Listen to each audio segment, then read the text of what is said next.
Hi hello friends, എല്ലാ കൂട്ടുകാർക്കും മൗനരാഗത്തിൻ്റെ പുതിയൊരു റിവ്യൂയിലേക്ക് സ്വാഗതം. അങ്ങനെ നമ്മുടെ ഗംഗയും സ്റ്റെഫിയും കൂടിയിട്ട് ആ ഒരു മലയ്ക്ക് പോകുന്ന വേഷത്തിൽ രണ്ടുപേരും വയസ്സായ രീതിയിൽ മുടിയും താടിയും നീട്ടി വളർത്തി വെള്ള നിറത്തിലുള്ള മുടിയൊക്കെയാണ്. അങ്ങനെ അവർ അമ്പലത്തിലേക്ക് വരുന്നുണ്ട്. ആ സമയം കാണുന്നത് കല്യാണിയെയും അതുപോലെ പ്രകാശനെയുമാണ്. അങ്ങനെ ആ സമയത്ത് അവരുടെ കൂടെ കാർത്തികയും ലക്ഷ്മിയും ഇല്ല എന്ന് മനസ്സിലാക്കുകയും അവരെ ഒന്നും ചെയ്യാതെ അവർ പരസ്പരം അവർക്ക് മനസ്സിലാകുന്നില്ല. ഈ പറയുന്ന കല്യാണിക്കും പ്രകാശനും അവരെ തിരിച്ചറിയാൻ കഴിയുന്നില്ല. അവർ വേഗം തിരികെ വീട്ടിലേക്ക് പോകുന്നുണ്ട്. എന്തായാലും പ്രകാശൻ പോകുന്നത് നേരെ ലക്ഷ്മി അമ്മയുടെ അതായത് കാർത്തികയുടെയും വീട്ടിലേക്കാണ്. നാളെ എന്തായാലും അമ്പലത്തിലോട്ട് വരണം, ഞാൻ വിളിച്ചിട്ട് വന്നാൽ മതി, ഞങ്ങൾ എന്തായാലും ഇങ്ങനെ ഇരിക്കാൻ തയ്യാറല്ല എന്ന് ലക്ഷ്മി അമ്മയും പറയുന്നുണ്ട്. അങ്ങനെ അവര് വരാമെന്നൊക്കെ പറഞ്ഞ് വാക്കും കൊടുത്ത് നമ്മുടെ പ്രകാശൻ അവിടെ നിന്നും പോരുകയാണ്. ഇതേ സമയത്ത് നമ്മുടെ സ്റ്റെഫിയും ഗംഗയും പറയുകയാണ്, നാളെ എന്തായാലും വൃശ്ചികം 1-ാം തീയതിയാണ്. അതുകൊണ്ട് ലക്ഷ്മി അമ്മയും കാർത്തികയും എന്തായാലും അമ്പലത്തിലോട്ട് വരും, അവിടെ വെച്ച് അവരെ തീർക്കണം എന്നുള്ള കാര്യം ഇങ്ങനെ പറയുകയാണ്. അപ്പോൾ അതിന് വേണ്ടിയിട്ട് അവരങ്ങനെ സജ്ജമായിരിക്കുന്നുണ്ട്. കത്തിയും തോക്കും ഒക്കെ അവൻ എടുത്തു വെക്കുന്നുണ്ട്. അതുപോലെ തന്നെ പിറ്റേ ദിവസം രാവിലെ തന്നെ അവർ അതേ വേഷത്തിൽ ഈ മലയ്ക്ക് പോകുന്ന അതേ വേഷത്തിൽ തന്നെയാണ് അവർ വസ്ത്രമൊക്കെ മാറിയിട്ട് രാവിലെ അവിടെ നിന്നും പുറപ്പെടുകയാണ്. ഈ കത്തിയും തോക്കൊക്കെ ഒളിപ്പിച്ച് വസ്ത്രത്തിൻ്റെ ഉള്ളിൽ ഒളിപ്പിച്ച് അവരവിടെ നിന്നും പുറപ്പെടുന്നുണ്ട്. ഇതേ സമയത്താണെങ്കിൽ നമ്മുടെ പ്രകാശനാണെങ്കിൽ പറയുന്നുണ്ട്, എനിക്ക് ആകെ പേടിയായിട്ട് പാടില്ല. കാരണം ബാലണ്ണനോടാണ് പറയുന്നത്, ഈ ലക്ഷ്മിയും കാർത്തികയും ഇവിടെ താമസിക്കുന്നത് അത്ര സേഫ് അല്ല, അവര് അവിടെ നിന്നും പോകുന്നു, ഇപ്പൊ അവര് സ്വന്തം വീട്ടിലാണ് താമസിക്കുന്നത്, അതിൻ്റെ ഒരു പേടി എൻ്റെ ഉള്ളിൽ കിടക്കുന്നുണ്ട് എന്നുള്ള കാര്യം ബാലനോട് പറയാണ്. അപ്പൊ ബാലനും പറയുന്നുണ്ട്, നീ വിഷമിക്കേണ്ട, ഒന്നും സംഭവിക്കില്ല, എന്തായാലും കിരൺ സാറൊക്കെ അവൻ്റെ പുറകെ തന്നെയുണ്ട് എന്നുള്ള കാര്യം പറയുന്നുണ്ട്. അങ്ങനെ പ്രകാശനെ ബാലൻ സമാധാനിപ്പിക്കുകയും അങ്ങനെ ചെയ്യുന്നുണ്ട്. എന്തായാലും ബാലന് ഒരു അത്ഭുതമായി മാറുകയാണ് പ്രകാശിൻ്റെ ഈ ഒരു മാറ്റം. അതിനുശേഷമാണെങ്കിൽ നമ്മുടെ ലക്ഷ്മി അമ്മയും അതുപോലെ തന്നെ കാർത്തികയും കൂടി സംസാരിക്കുകയാണ്. അപ്പോൾ പറയുന്നുണ്ട്, എന്തായാലും അത് ഒരുങ്ങി നിൽക്കുകയാണ് കേട്ടോ, അമ്പലത്തിലോട്ട് പോകാൻ വേണ്ടി അത് രാവിലെ തന്നെ അവരും ഒരുങ്ങി അങ്ങനെ നിൽക്കുകയാണ്. അച്ഛൻ വരാൻ വേണ്ടി കാത്തു നിൽക്കുകയാണ്. അപ്പോൾ ആ സമയത്ത് പറയുന്നുണ്ട്, ഈ ഗംഗയ്ക്ക് അറിയാം, ഗംഗയുടെ പുറകെ തന്നെ കിരണേട്ടൻ ഉണ്ട് എന്നുള്ള കാര്യം അറിയാം. അതുകൊണ്ട് തന്നെ കിരണിനെ എന്തെങ്കിലും അപകടപ്പെടുത്തുമോ, അവൻ അതിനുള്ള സജ്ജീകരണങ്ങളൊക്കെ നടത്തിയിട്ടായിരിക്കും വരാം. അതുകൊണ്ട് കിരണിനെ എന്തെങ്കിലും ചെയ്ത് അപകടപ്പെടുത്തുമോ അമ്മേ, എനിക്ക് അങ്ങനെ ഒരു പേടിയുണ്ട് എന്നിങ്ങനെ പറയുന്നുണ്ട്.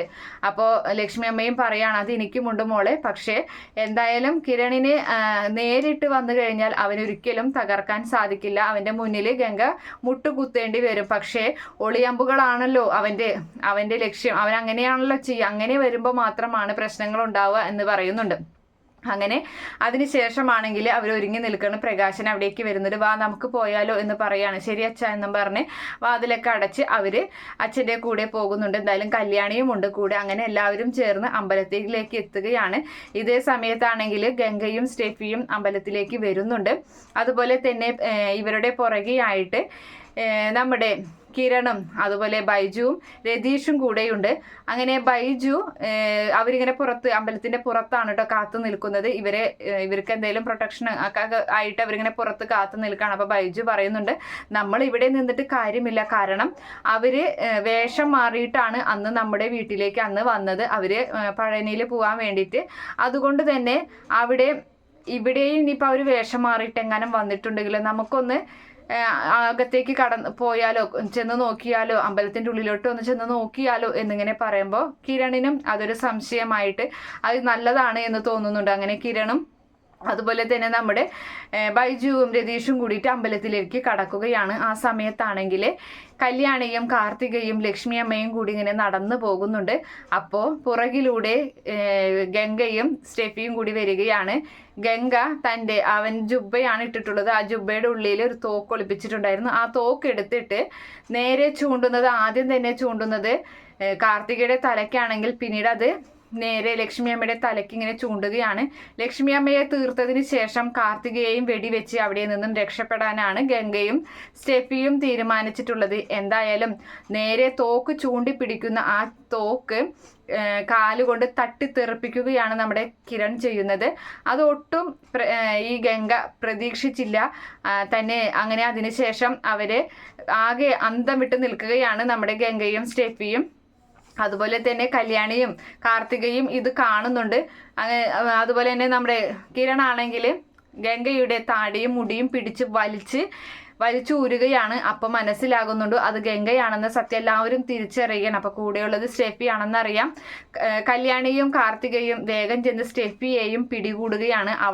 ആദ്യം അവളെ തല്ലുന്നുണ്ട് കിരൺ. അതിനുശേഷം അവർ നേരെ ചെന്ന് പിടിക്കുകയാണ്. പക്ഷേ ഗംഗയാണെങ്കിൽ അവിടെ നിന്ന് എല്ലാവരെയും തട്ടി മാറ്റി അവൻ ഓടി രക്ഷപ്പെടാൻ ശ്രമിക്കുകയാണ്. പക്ഷേ നമ്മുടെ സ്റ്റെഫിക്ക് അതിന് സാധിക്കുന്നില്ല. സ്റ്റെഫി കുടുങ്ങി പോകുന്നുണ്ട് അമ്പലത്തിൻ്റെ ഉള്ളിൽ. അവരങ്ങനെ പിടിച്ചു വെക്കുകയാണ്.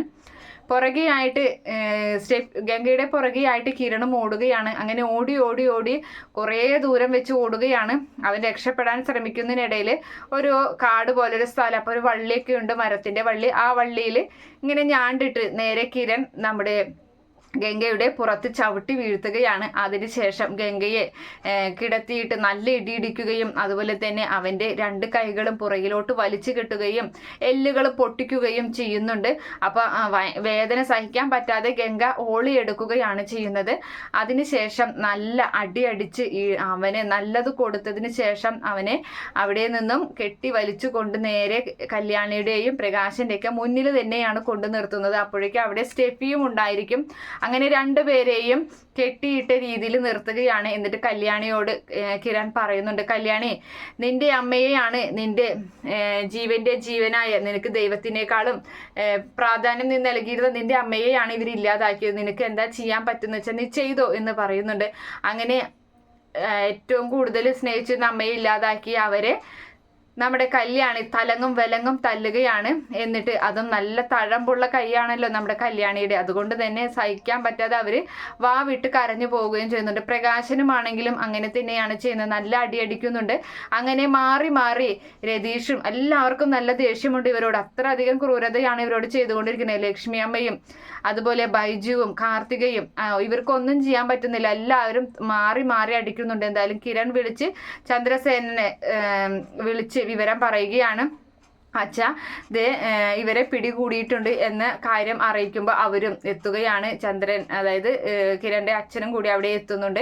ഇവനെ ഇനി എന്താ ചെയ്യേണ്ടത്, പോലീസിൽ വിട്ടു കൊടുക്കണ്ട എന്ന് തന്നെയാണ് എല്ലാവരും എടുക്കുന്ന തീരുമാനം, ചേർന്നെടുക്കുന്നത്. അപ്പോൾ അവർ പറയുന്നുണ്ട്, ഇവനെ നമുക്ക് കൊന്ന് കൊക്കയിൽ തള്ളാം, അത് തന്നെയാണ് വേണ്ടത്. ഇനി വിട്ടുകൊടുത്തു കഴിഞ്ഞാൽ ഇവൻ ജയിലിലോട്ട് പോകും, വീണ്ടും അവൻ ജയിലിൽ ചാടും. അതുകൊണ്ട് ഇവനെ വെറുതെ വിടാൻ പറ്റില്ല എന്ന് പറഞ്ഞ് അങ്ങനെ അവനെ കൊന്നു തള്ളുക തന്നെയാണ്. കൂടെ സ്റ്റെഫിയെയും ഇല്ലാതാക്കുന്നു. 2 പേരുടെയും ബോഡി ആർക്കും കിട്ടാത്ത രീതിയിൽ അവര് ഒരു തരി പോലും അവരുടെ ബോഡി കിട്ടാത്ത രീതിയിലാക്കുകയാണ്. എന്തായാലും കാര്യങ്ങളെല്ലാം ഇപ്പോൾ SIയെ വിളിച്ച് പറയുന്നുണ്ട്. SI പറഞ്ഞിട്ടുണ്ടല്ലോ, കിട്ടിക്കഴിഞ്ഞാൽ നിങ്ങൾ വിളിച്ചറിയിച്ചോളാം. കാരണം അവർക്ക് അവരുടെ അന്വേഷണം നിർത്താൻ വേണ്ടിയിട്ടാണ്.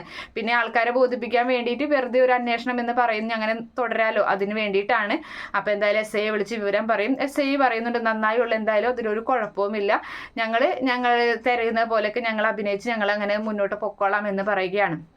എന്തായാലും അങ്ങനെയാണ് കഥയുടെ ഈ ഒരു കഥയുടെ ഇങ്ങനെ ഒരു ഭാഗം കാണിക്കാൻ പോകുന്നത്. അതുപോലെ തന്നെ ഇനിയിപ്പോൾ കിടക്കുന്നത് നമ്മുടെ വിക്രമാണ്. വിക്രത്തിനെ ഇനി പ്രകാശിന്റെ കൈകൊണ്ടാണ് വിക്രത്തിന് ഇങ്ങനെ ഒരു മരണം, അതുപോലെ തന്നെ ഒരു അവസ്ഥ ഇങ്ങനെ ഉണ്ടാക്കുന്നത് നമ്മുടെ പ്രകാശൻ തന്നെയാണ്. പ്രകാശനാണ് അവനെ തല്ലിച്ചതയ്ക്കുന്നതും അവനെ മരണത്തിന് വിട്ടുകൊടുക്കുന്നതും. എന്തായാലും കാത്തിരുന്ന് കാണാം. ഈ റിവ്യൂ ഇഷ്ടപ്പെടുകയാണെങ്കിൽ ഈ ചാനൽ സബ്സ്ക്രൈബ് ചെയ്ത് സപ്പോർട്ട് ചെയ്യണേ. Okay friends, bye, thank U.